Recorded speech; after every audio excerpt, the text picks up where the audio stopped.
Ang cellphone pwedeng maging instrumento para makabuo ng isang relasyon. Pwede ding maging lason na sisira sa isang relasyon. Makatrabaho, makaskwela, hanggang kubeta, laging dala-dala.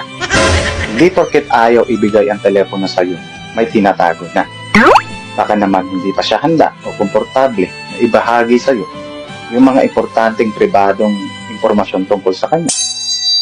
Para sa akin, hindi basihan ng katapatan ang pagbigay ng telepono, kundi nasa lalim at lawak ng pangunawa at pagtitiwala.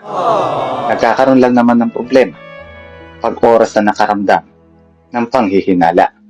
Kaya ang payo ko, simple. Wala ka naman magagawa. Ang tao magloloko. May telepono o wala. Hindi ka obligado magbigay ng telepono. Lalong-lalo na kung hindi ka naman tinatanong. Kung magtanong, maghanap, ibigay. Na maging kampante at mapanatag siya. Kung may makita, magalit, patay ka. Wala naman problema kung naglinis ka lang ng ebidensya.